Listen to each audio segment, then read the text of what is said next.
गोजोन हामलायनायजों लोगोसे नोंथांमोनखौ गोदान खौराङाव बरायबाय। अन्नानै नोंथांमोना बे रादाबखौ जोबजासे नायलां। लोगोसे भिडिअखौ लाइक, कमेन्ट, शेयार आरो चेनेलाव गोदानै फैदोंब्ला साबस्क्राइब खालामनो गुरै खावलायबाय। दानिया फैदो लोगोफोर रादाबखौ मिथिलांनि। गिबि खौराङाव दङ जोहोलाव बालिराम बर'नि 26थि मुंख्लं सानखौ खुंफुंबाय। 30 मार्च जोहोलाव बालिराम बर'नि 26थि मुंख्लं सानखौ बोसोरफ्रोमबो फालिबोनाय बायदिनो देग्लायबो मिरु आरो उदालगुरि जिल्ला एबसु जथायै देउलगुरिनि हरसिंगा माल्टिपार्पस हिनजावसा गोजौ फरायसालिनि गेलेग्रा फोथाराव सानसेनि मेहेरगोनां हाबाफारिजों गाजा गोमजायै खुंफुंनाय जायो। गिबियावनो जोहोलाव बालिराम बर'नि मांखरसालियाव थांना बिबार बावजेनो एबसुनि लोगो आफादगिरि मुर्सि खोरोमदाव औवारिया। जोहोलाव बालिराम बर'नि बिमानि मांखरसालियाव बिबार बावजेनो फिसाजो मुर्सिमा मनमति बर'आ। हाबाफारियाव बाहागो लादोंमोन दिपेन बर', इउजि ब्रह्म, खगेन बसुमतारी, रबीन्द्र बसुमतारी, नाथुराम बर' आरो गोबां माननि आलासि गेदेमा रायजो राजाफ्रा। खुमगुरि गुदि फरायसालिनि गाहाय फोरोंगिरि बेल्लाव बेत्ताव ब्रह्मखौ बुथारग्रा दायनिगिरिखौ पुलिसआ हमबाय।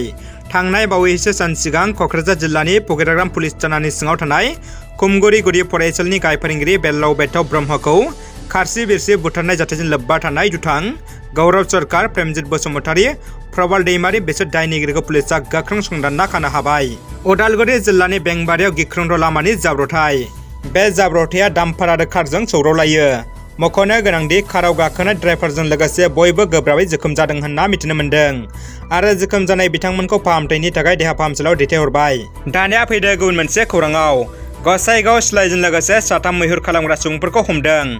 मैनि गं, मुफुरनि बिगुर आरो मै साग्रा फान बोखांदों हाग्रा बिफाना।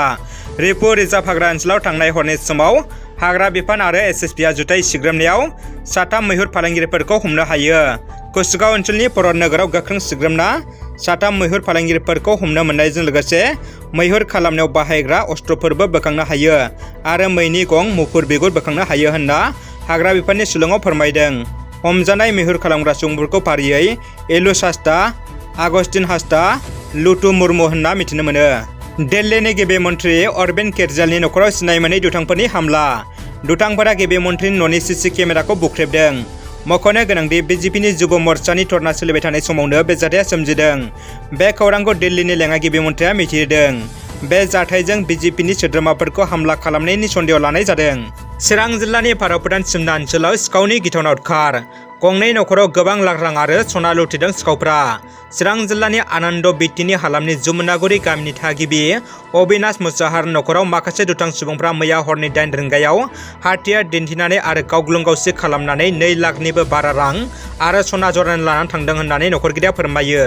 बे मोनसे समावनो मालिपिता इन्द्रपुरनि कृष्ण लुइटेलनि न'खरावबो 2.5 लाख रां दाबिनानै लानानै थाङो। मोन्नैबो न'खराव फैनाय सिखावफ्रा गुलि गावनानै सिगि-सिग' खालामनानै रां आरो सनाफोरखौ लानानै थांनाय जायो होननानै फोरमायदों। उत्तर प्रदेशआव 12 थाखोनि बर' आनजादखौ केन्सेल खालामबाय। खौरांनि बायदिब्ला इंराजि सोंलु बिलाइया आनजादनि सिगां लिक जानायनि थाखाय गासै 24 जिल्लायाव आनजादखौ केन्सेल खालामो। दानिया फैदो जोबथा खौराङाव। सनितपुर जिल्लानि टिकियाजुलियाव खौरांगिरि आरो मासिगिरि आइजोनि गेजेराव नारा-नाथा नुथाय।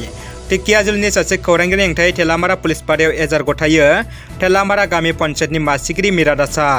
मोनसे पर्टेल चेनेलनि खौरांगिरि अमरनाथआ थेलामारा गामि पन्चायतनि मासिगिरि मीरा दासनाव रां दाबि खालामनायजों लोगोसे मासिगिरि आइजोखौ बोगथिं-बोगथा खालामना दुखु जाल्ला होनायनि अजद दैखांना थेलामारा पुलिस पारायाव एफआइआर गथायो मासिगिरि आइजोआ। रादाबा एसेनोसै लोगोफोर। रादाबखौ जोबजासिम नायनायनि थाखाय गासिनिसिमबो साबायखर आरो गोजोन हामलायनाय थाबाय। जै बर' हारिनि गोजोन्थों।